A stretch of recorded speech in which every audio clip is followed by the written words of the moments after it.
কতটা ভয়ঙ্কর একটি হাদিস।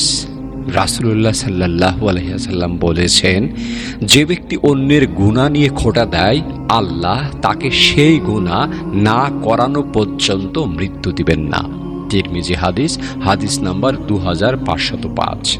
রাসূলুল্লাহ সাল্লাল্লাহু আলাইহি ওয়াসাল্লাম বলেছেন, মৃত্যুর পর তাদের মাথা পাথর দিয়ে ভাঙা হবে যারা ফজরের নামাজ না পড়ে ঘুমিয়েছিল এবং যারা কোরআন গ্রহণ করে তা ছেড়ে দিয়েছে। বুখারী হাদিস, হাদিস নাম্বার 7047।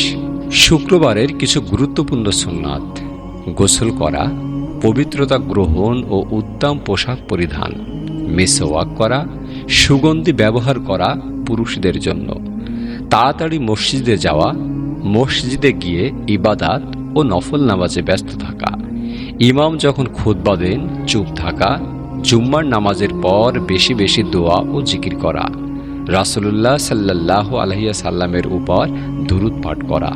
5টি গোপন তথ্য যা জানে একমাত্র আল্লাহ। মায়ের পেটে কি লুকিয়ে আছে তা জানেন একমাত্র আল্লাহ। আগামীকাল কি ঘটবে তাও জানেন একমাত্র আল্লাহ।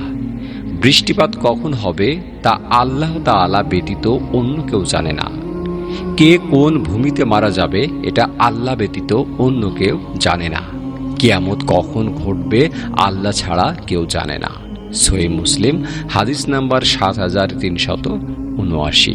রাসূলুল্লাহ সাল্লাল্লাহু আলাইহি ওয়াসাল্লাম বলেছেন, যখন কেউ তার ভাইকে বলে আল্লাহকে ভয় করো আর সে বলে তুমি নিজেরটা আগে দেখো, তবে এটি এক জঘন্যতম পাপ। তিরমিজি হাদিস, হাদিস নাম্বার 1972। 6টি ভয়াবহ হত্যা: অলসতা সফলতা মেরে ফেলে, রাগ বুদ্ধিকে মেরে ফেলে, ভয় স্বপ্নকে মেরে ফেলে, অহংকার উন্নতিকে মেরে ফেলে, হিংসা শান্তিকে মেরে ফেলে, সন্দেহ বিশ্বাসকে মেরে ফেলে। 5টি বিষয় অন্তরকে নষ্ট করে ফেলে: অতিরিক্ত ঘুম, ভরা পেটে আহার, অত্যাধিক আশা, গায়রুল্লাহর সাথে সম্পর্ক, মানুষের সাথে বেশি মেলামেশা করা।